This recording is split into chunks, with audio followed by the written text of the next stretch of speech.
Mari kita berdoa. Kami percaya dan kami beriman bahwa Engkau adalah Allah yang menuntun hidup kami. Tuntunan Tuhan bukan hanya ketika kami lepas dari mara bahaya, ketika doa-doa kami dijawab, ketika keinginan kami dikabulkan. Tetapi tuntunan Tuhan yang terutama adalah melalui firman Tuhan. Ketika kami membaca, merenungkan, mendengarkan kebenaran firman Tuhan, itulah yang akan menuntun hidup kami. Sehingga setiap keputusan-keputusan di dalam hidup kami, apa yang akan kami lakukan, apa yang akan kami katakan, apa yang akan kami pikirkan, itu berasal daripada Tuhan. Dan biarlah kebenaran firman Tuhan yang akan sebentar lagi kami dengarkan ini ya Tuhan, sekali lagi boleh menuntun hidup kami. Kami tahu apa yang harusnya kami perbuat, supaya hidup kami ini terus-menerus menjadi berkat, menjadi terang bagi dunia yang penuh dengan kegelapan ini. Bagi dunia yang hari demi hari semakin penuh dengan kejahatan. Kami tidak ikut arus, tapi kami berani melawan arus, sehingga hidup kami ini terus-menerus mempermuliakan nama Tuhan. Berkati untuk hamba-Mu ya Tuhan yang terbatas ini, di dalam segala kelemahan, keterbatasan yang hamba miliki, hamba bisa menyampaikan kebenaran firman Tuhan, dan jemaat boleh dapat mengerti dan mulai melakukan. Terima kasih ya Tuhan, terpuji nama-Mu. Dalam nama Tuhan Yesus kami berdoa dan bersyukur. Amin. Silakan duduk Bapak Ibu jemaat sekalian. Shalom. Ya, kita bersyukur kita boleh kembali lagi bersama-sama di dalam hari Sabat ya. Jadi Bapak Ibu tadi Pak Wawi bisik sama saya, hari ini libur ya. Mungkin karena kemarin pikir oh ya dirapel gitu ya. Jadi 25 itu sekalian ibadah hari Minggu. Enggak ya Bapak Ibu ya. Kemarin itu bukan hari Sabat, hari ini yang hari Sabat. Kemarin itu ibadah perayaan Natal dan hari ini juga harusnya tetap kita datang beribadah ya. Oke, Bapak Ibu jemaat sekalian, hari ini tema kita adalah Hear and See. Oke, kita buka di dalam Lukas pasal 2 ayat 20. Lukas pasal 2 ayat, kita akan baca mulai dari ayat 15 sampai ayatnya yang ke-20.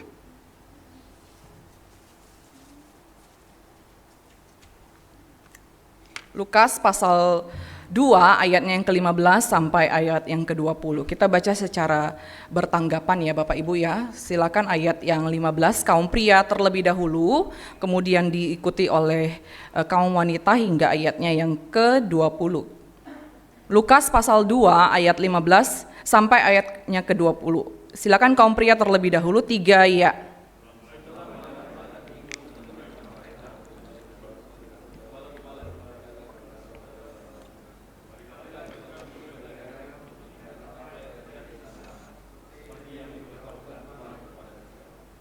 Lalu mereka cepat-cepat berangkat dan menjumpai Maria dan Yusuf dan bayi itu yang sedang berbaring di dalam palungan.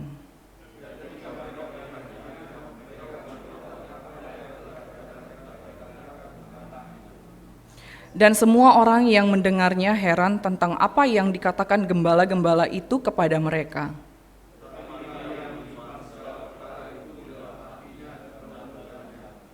Bersama-sama, maka kembalilah gembala-gembala itu sambil memuji dan memuliakan Allah, karena segala sesuatu yang mereka dengar dan mereka lihat, semuanya sesuai dengan apa yang telah dikatakan kepada mereka.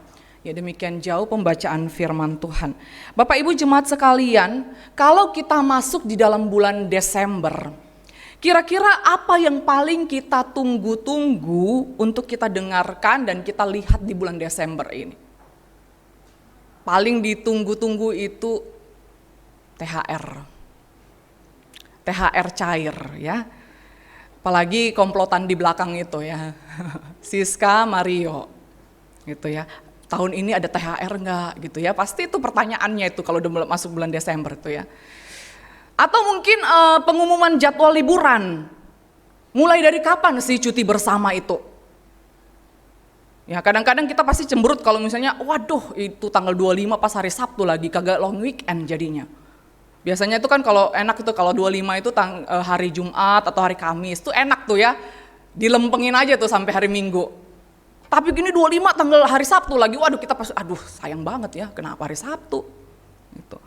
Apalagi mungkin kalau kita liburnya cuma tanggal 25 sama tanggal 1, 26-nya masuk, 31-nya masih masuk, tanggal 2-nya masih masuk, aduh kita pasti cemberut itu ya. Atau mungkin di dalam bulan Desember itu kumpul keluarga, apalagi kumpul keluarga itu sudah sangat langka selama 2 tahun ini ya, akibat pandemi.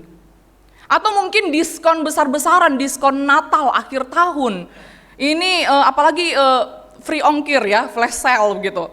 Ini bisa bisa menjadi satu daya tarik di bulan Desember karena ada Natal, ada tahun baru. Atau mungkin berita yang kita tunggu-tunggu itu adalah pandemi ini bisa hilang dari muka bumi ini sehingga kita nggak perlu repot pakai masker kemana-mana.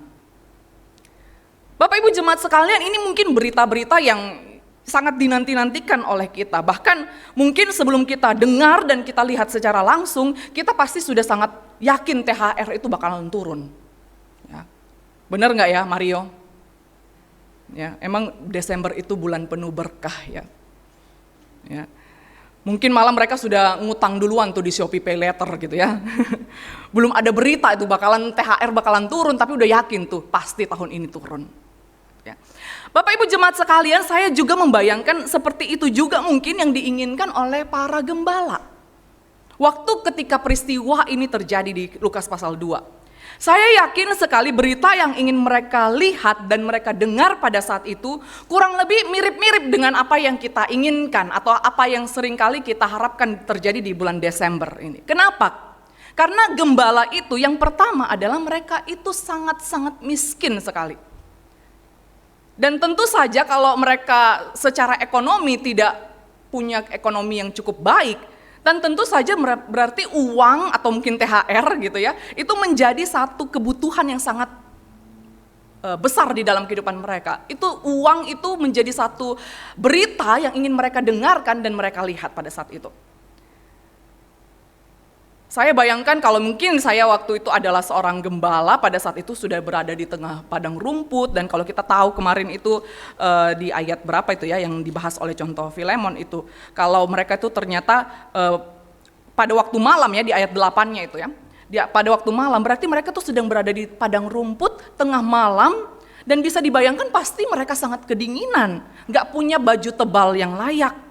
Dan bisa dibayangkan bahwa mereka sering mengatakan, aduh ngapain ya saya di sini ya. Coba kalau saya orang kaya, saya mungkin sudah tidur di kasur yang enak, saya mungkin sudah pakai pakaian hangat yang bagus, yang tebal. Coba kalau saya ini orang kaya ya, aduh coba kalau saya jadi pengusaha, bukan malah memelihara ternak seperti ini.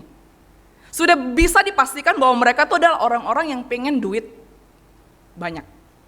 Dan gembala itu adalah orang yang profesi yang sangat jauh dari keluarga. Mungkin saat itu berita yang paling ingin mereka dengarkan itu adalah liburan. Kapan gue bisa liburan nih sama keluarga gue ya? Kan gak mungkin mereka bawa-bawa anak, istri gitu ya sambil kasih makan ternak gitu, kasih makan domba. Gak mungkin, mereka pasti tinggalkan keluarga mereka di rumah, dan juga mereka akhirnya mungkin bisa berhari-hari di luar.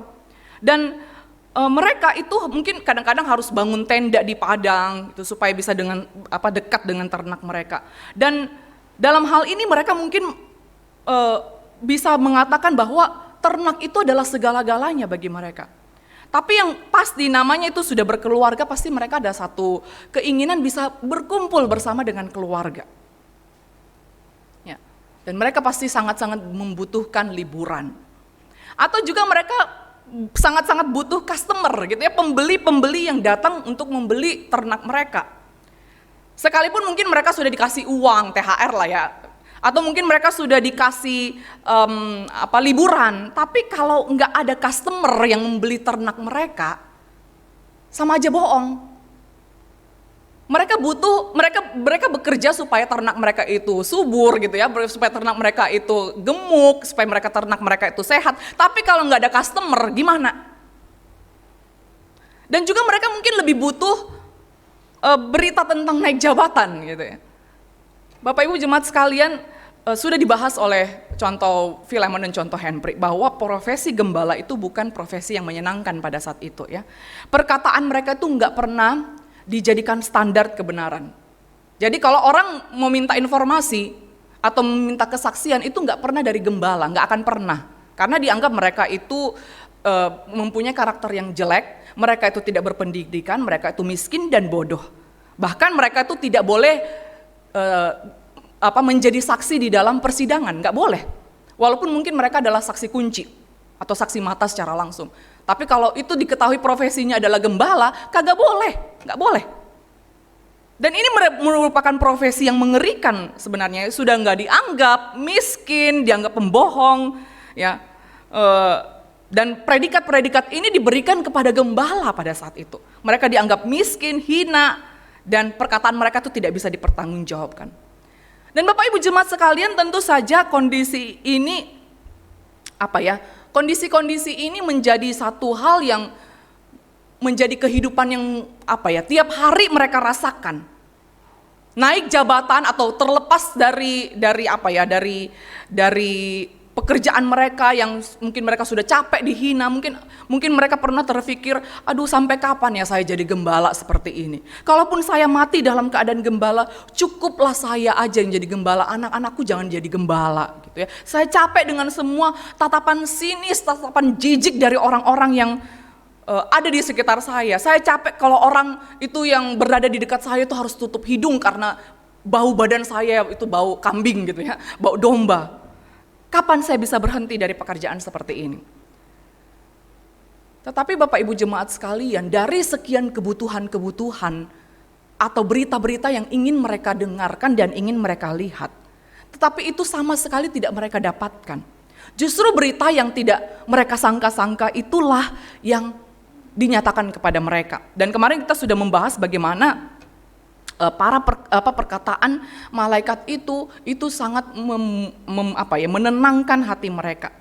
Tetapi Bapak Ibu jemaat sekalian, kalau kita pikir ya, informasi yang diberikan malaikat ini agak paradoks. Kenapa paradoks? Kalau kita lihat ya di ayat 11, itu jelas memang itu berita sukacita ya. Dikatakan di situ, hari ini telah lahir bagimu juru selamat, yaitu Kristus Tuhan di kota Daud. Itu berita sukacita. Tapi begitu masuk ayat 12, saya yakin sekali para gembala itu mulai kebingungan. Kenapa? Karena ini kok jadi aneh, kok paradoks gitu ya. Kok jadinya berita itu kehilangan sukacitanya. Kenapa? Kalau mau disambungkan ayat 12-nya. Para malaikat mengatakan, dan inilah tandanya bagimu, kamu akan menjumpai seorang bayi dibungkus dengan lampin dan terbaring di dalam palungan. Ini aneh, mungkin kalau kita konteks sekarang apanya yang aneh sih? Beberapa kali saya mengatakan ya di dalam khotbah-khotbah, di dalam ini juga beberapa hamba Tuhan mengatakan bahwa konsep pada saat itu Mesias itu adalah seorang raja. Itu adalah lahir dari keturunan Daud yang notabene itu pasti keturunan elit, dia darah biru, dan gak mungkin dia itu lahir dengan kain lampin dan di dalam palungan. Jadi pada saat itu mungkin gembala bilang, kok konsepnya seperti itu, kok beritanya jadi begitu. Oke deh, hari ini telah lahir bagimu juru selamat. Ini gak masuk akal, mungkin kalau lebih tepat ya, kalimatnya begini, hari ini telah lahir bagimu juru selamat, yaitu Kristus Tuhan di kota Daud. Dan inilah tandanya bagimu, kamu akan menjumpai seorang bayi dibungkus dengan kain sutra ungu, berlapiskan benang emas, dan terbaring di dalam box bayi, bertatahkan batu intan. Itu mungkin lebih make sense. Lebih masuk akal, lebih dapat dipercaya kalau beritanya seperti itu. Karena konsep orang Yahudi, Mesias harus seperti itu. Kagak mungkin lahir dibungkus kain lampin dan di dalam palungan, gak mungkin banget. Beritanya itu gak sesuai dengan harapan para gembala, gak sesuai dengan ekspektasi mereka, gak sesuai. Makanya saya mengatakan mungkin pada saat itu waktu mereka dengarkan, ini beritanya sukacita, tapi kok kayak gak sukacita juga ya dengernya. Dan para gembala saya yakin mereka juga punya konsep yang kebanyakan sama dengan orang-orang Yahudi pada saat itu. Dan ini mungkin berita yang aneh. Ini berita yang mustahil terjadi untuk mereka dengarkan dan mereka lihat pada saat itu. Tapi apa yang mereka lakukan Bapak Ibu? Bapak Ibu, ini sebenarnya ayat yang diberikan kepada saya itu cuma ayat 20. Ya, kalau misalnya Bapak Ibu cuma baca ayat 20, Di situ dikatakan, maka kembalilah gembala-gembala itu sambil memuji dan memuliakan Allah karena segala sesuatu yang mereka dengar dan mereka lihat, semuanya sesuai dengan apa yang telah dikatakan kepada mereka. Mungkin kita akan mengatakan, ya iyalah mereka sudah lihat sendiri kok bayinya, kok mereka sudah udah terbukti bahwa memang bayi Mesias itu sudah lahir. Ya wajarlah mereka bisa memuji Tuhan, wong mereka sudah lihat sendiri kok. Mirip seperti Zakaria ya kan. Setelah dia lihat tanda-tanda istrinya sedang hamil 5 bulan, baru dia mengatakan, dan sekarang aku percaya kepada Tuhan. Ya mereka baru memuji Allah kalau sudah lihat, ya wajar lah. Tapi apakah benar seperti demikian Bapak Ibu? Apakah mereka baru memuji Allah setelah mereka lihat bayi itu? Setelah mereka pergi dan mereka, oh iya benar ya, bayi itu udah lahir gitu. Dan benar apa yang dikatakan oleh para malaikat, lahirnya dibungkus dengan kain lampin dan di dalam palungan. Tapi ternyata tidak Bapak Ibu, mereka tidak terjebak di dalam kondisi seperti itu. Maka kita bisa lihat di sini bagaimana sikap kerinduan mereka untuk melihat dan mendengarkan kebenaran firman Tuhan.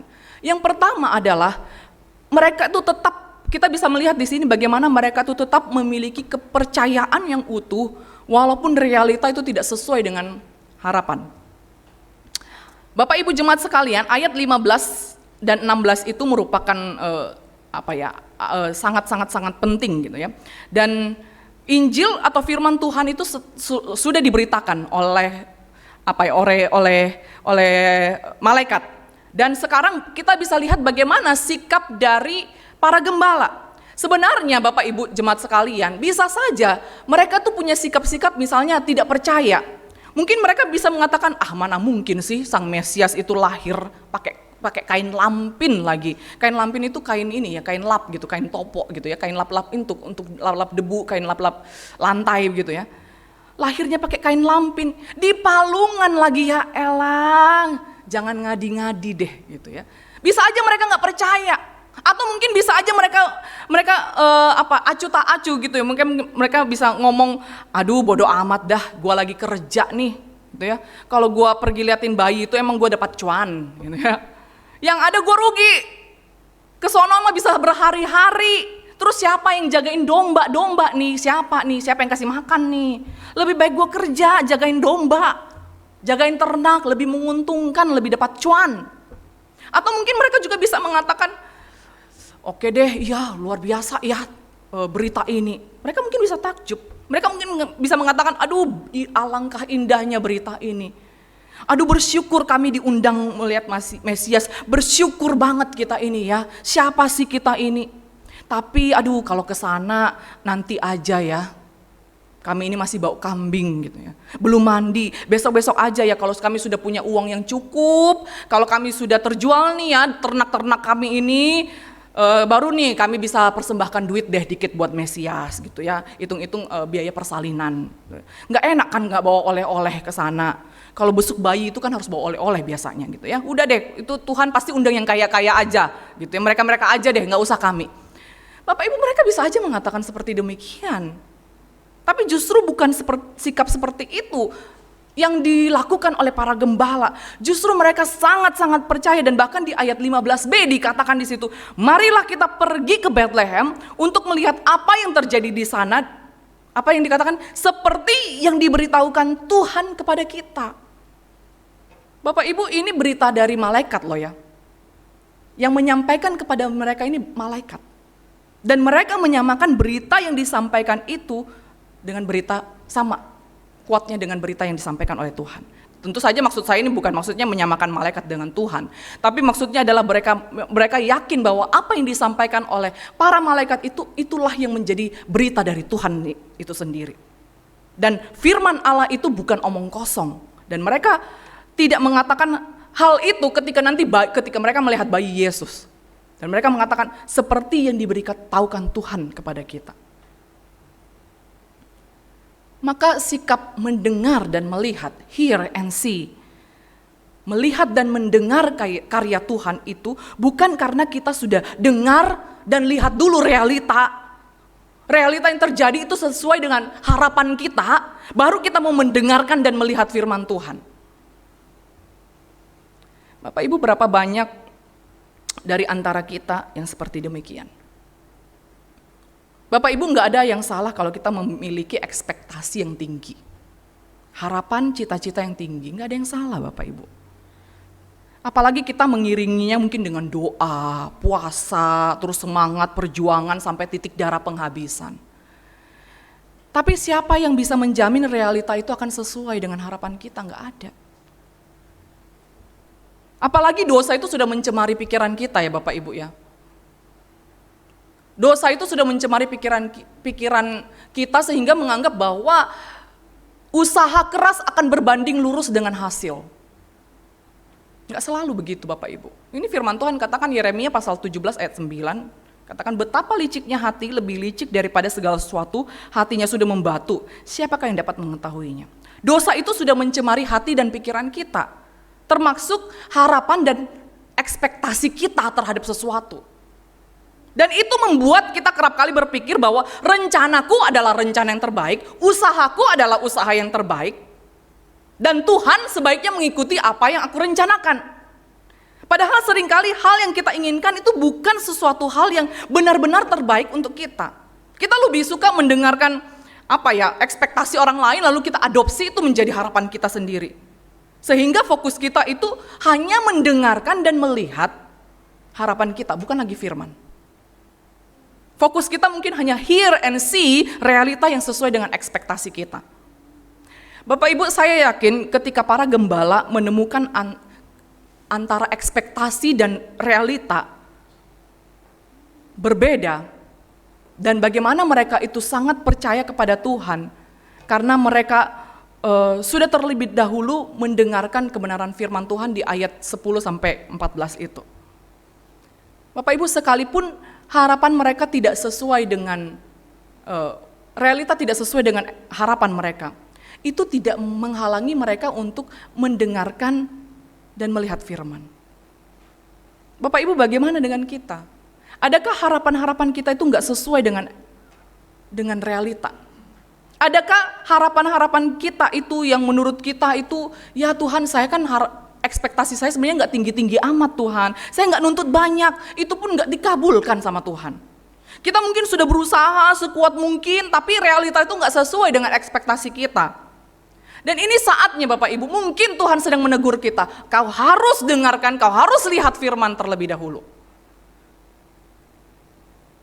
Dan firman Tuhan katakan di dalam Mazmur pasal 34 ayat 18-19. Apabila orang-orang benar itu berseru-seru, maka Tuhan mendengar dan melepaskan mereka dari segala kesesakannya.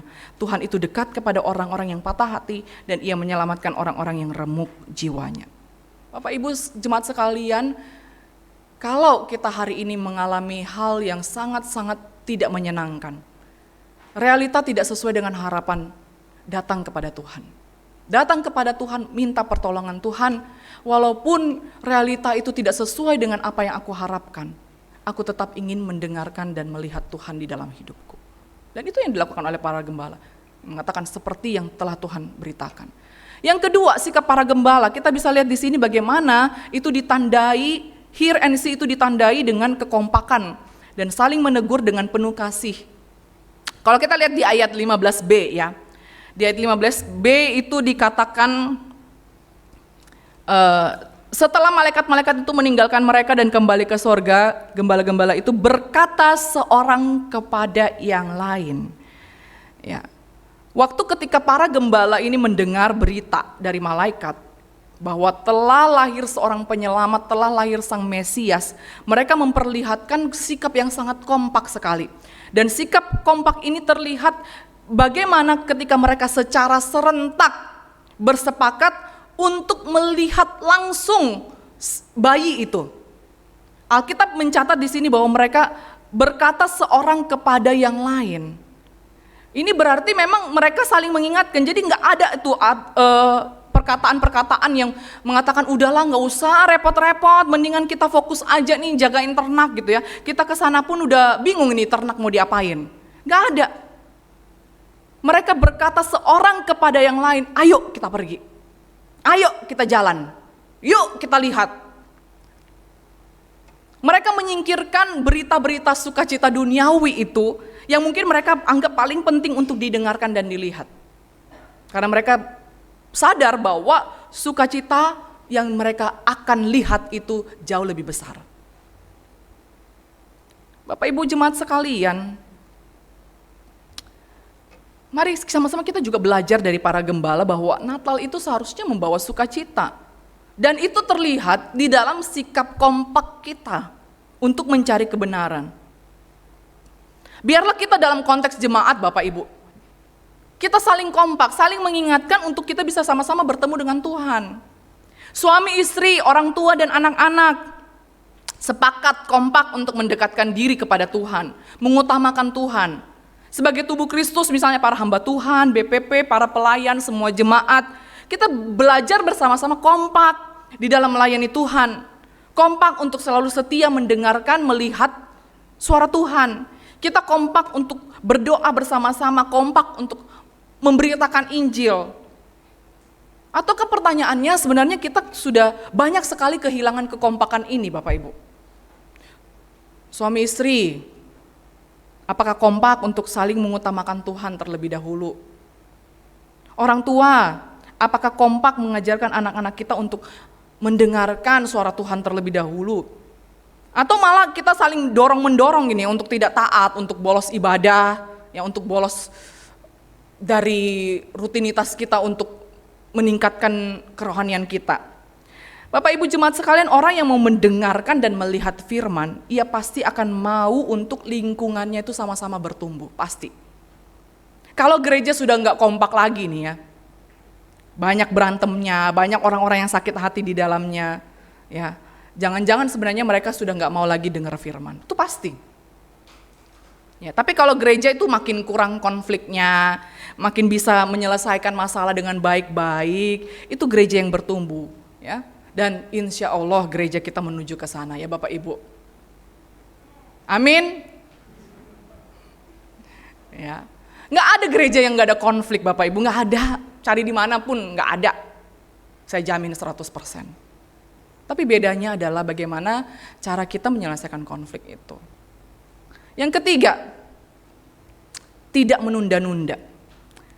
Bapak Ibu kalau kita lihat di Lukas pasal 2 ayat 16, dikatakan di situ, lalu mereka cepat-cepat berangkat dan menjumpai Maria dan Yusuf dan bayi itu. Di sini kita bisa lihat ya sense-nya ya, kita bisa lihat mood-nya di sini, ada hasrat yang kuat banget untuk ketemu dengan Yesus. Ada gairah, ada semangat, ada rasa penasaran, ada sukacita di dalamnya, semua bercampur sehingga membuat mereka untuk harus cepat-cepat pergi, harus cepat-cepat berangkat. Mereka nggak nunda-nunda lagi, nggak pakai acara tidur dulu deh gue ya, itu kan ini sepanjang malam saya begadang gitu kan, atau nggak pakai acara lama, gercep, langsung cus cepat-cepat pergi. Maka pertanyaannya yang bisa kita tanyakan kepada diri kita Bapak Ibu jemaat sekalian, kapan terakhir kali kita merasakan cepat-cepat pengen dengar firman? Ada yang sudah nonton Spider-Man? Angkat tangan, yang belum, kasihan deh loh. Filmnya keluar hari Rabu.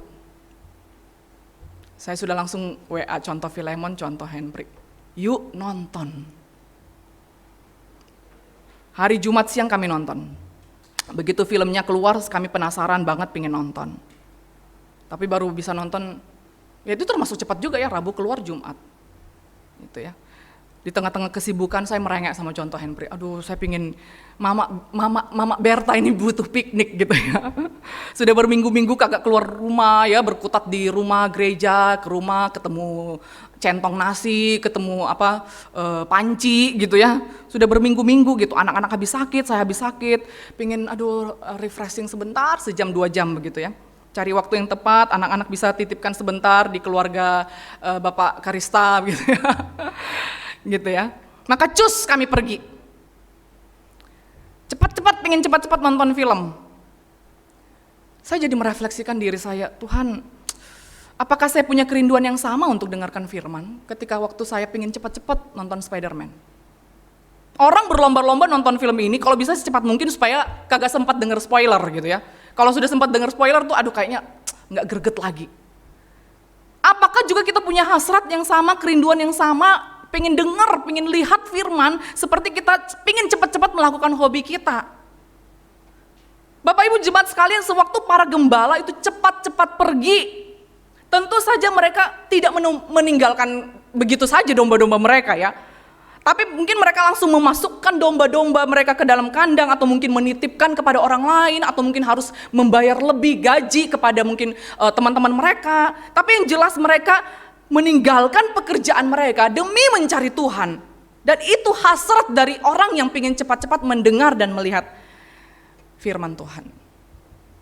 Bapak Ibu jemaat sekalian, saya sangat merasakan hal itu sewaktu beberapa minggu yang lalu ketika pas mbak kami itu berhenti, itu pas lagi di mana minggu-minggu itu cukup sibuk ya. Tuh, kalau nggak salah saya ada 3 khotbah saat itu.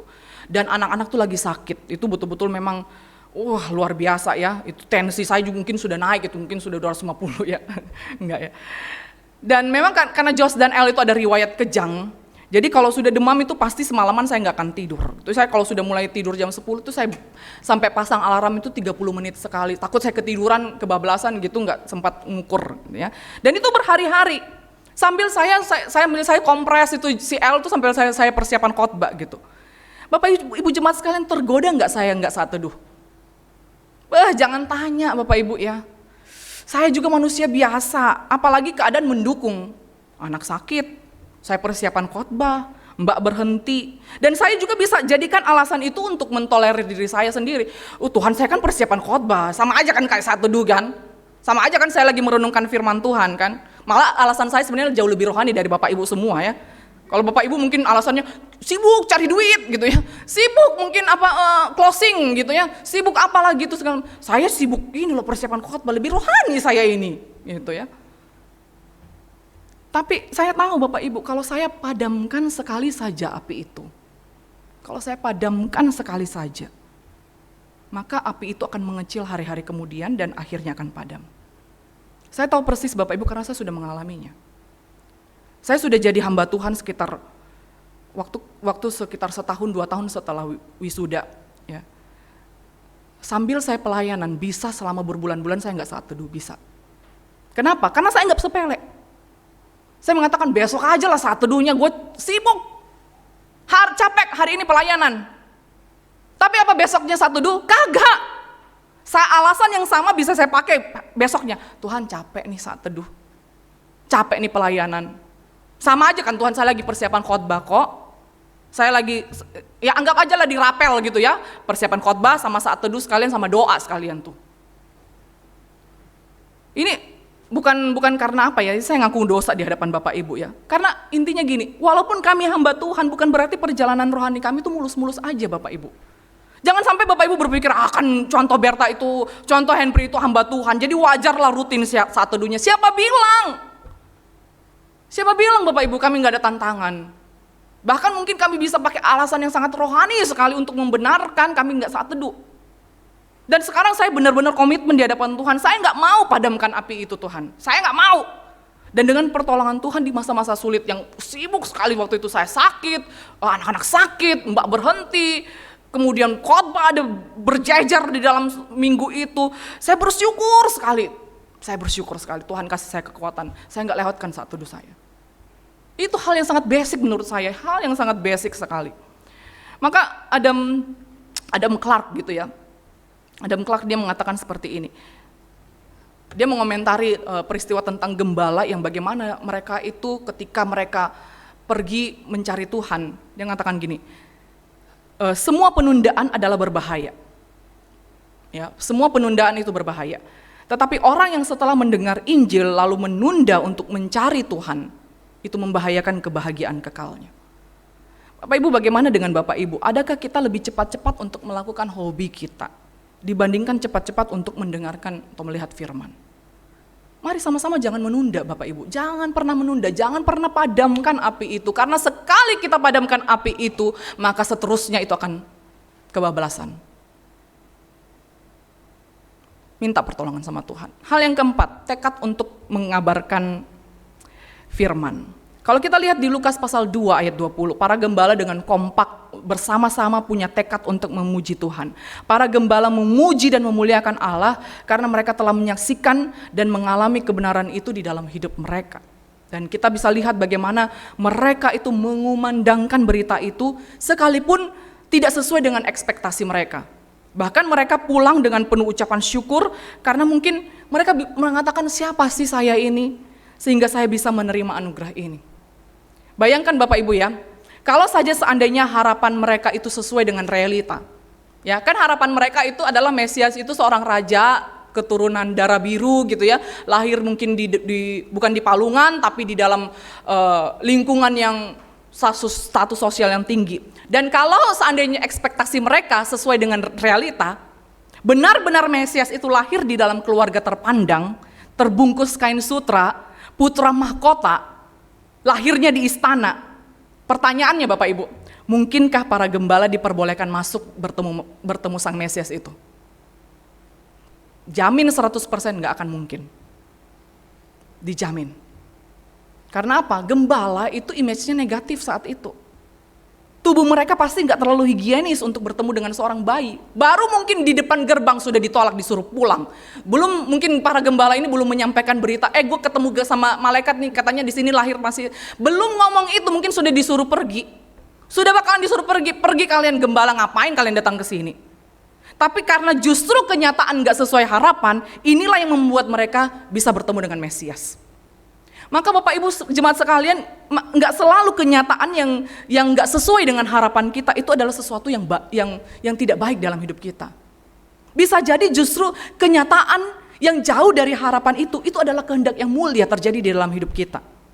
Sehingga kita jauh lebih bisa mendengar suara Tuhan. Sama seperti gembala. Realita tidak sesuai dengan harapan, tapi justru disitulah mereka bisa mendengar dan melihat suara Tuhan. Dan sebenarnya kita juga bisa bertanya dari kisah ini, mengapa malaikat itu hanya memberitakan kepada beberapa gembala? Mengapa sih nggak langsung menampakkan diri kepada seluruh dunia?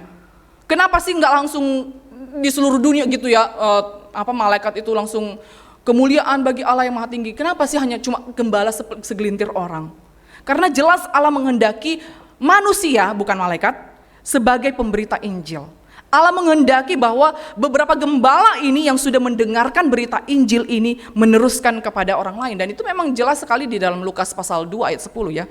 Ini perkataannya malaikat itu. Aku memberitakan kepadamu kesukaan besar untuk seluruh bangsa. Perhatikan gitu, untuk seluruh bangsa. Jadi Bapak Ibu, sekalipun Injil ini pertama kali diberitakan kepada gembala, Injil ini bukan hanya untuk mereka saja. Injil ini bukan hanya disimpan secara pribadi, tapi ini jelas engkau harus beritakan kepada seluruh bangsa. Dan itu mereka lakukan di ayat 20. Dan ini juga perintah yang sama untuk kita Bapak Ibu. Tuhan tidak pernah memberitakan atau memberikan kabar sukacita itu untuk kita dengar dan kita lihat sendiri. Itu bukan untuk kita simpan sendiri. John Calvin di dalam komentarnya bahas ini, dia mengatakan begini. Jika ayunan atau maksudnya tempat lahir Tuhan Yesus itu ya, jika tempat lahir Kristus itu mempunyai pengaruh seperti itu terhadap gembala, sehingga membuat mereka bangkit dari kandangnya maksudnya dari profesinya pada saat itu menjaga ternak dan palungan ke surga, dari profesinya yang adalah penjaga ternak kepada pemberita Injil, betapa lebih hebatnya seharusnya kematian dan kebangkitan Kristus mengangkat kita kepada Allah. Ini sentilan sebenarnya kepada kita. Gembala aja yang baru cuma menyaksikan kelahiran Kristus, mereka belum melihat kematian dan kebangkitan Kristus ya. Itu sudah mampu menggerakkan mereka cepat-cepat untuk mendengar dan melihat Tuhan. Cepat-cepat untuk memberitakan firman Tuhan. Apalagi kita sekarang ini yang sudah mendapatkan wahyu Tuhan secara lengkap. Cerita tentang firman Tuhan secara lengkap. Bagaimana karyanya, lahirnya, kematian, kebangkitannya, naik ke surga. Itu sudah lengkap di tangan kita di dalam Alkitab. Harusnya itu lebih menggerakkan kita kepada Allah Bapak Ibu. Sekarang bagaimana dengan kita? Apakah berita Natal itu sudah menjadi kesukaan bagi kita Bapak Ibu? Ataukah kita menyambut Natal itu sama seperti hari lainnya? Atau sama seperti orang-orang lain yang hanya pingin kumpul keluarga, bisa makan enak, bisa dekor-dekor? Mari sama-sama kita kembali lagi untuk punya semangat yang sama Bapak Ibu. Dengarkan dan lihat firman Tuhan tidak hanya sekedar berdasarkan kalau realita itu sesuai dengan harapan kita. Tapi mari sama-sama kita dengan rendah hati, penuh sukacita menyambut berita ini dan itu bisa kita siarkan kepada banyak orang. Mari kita berdoa.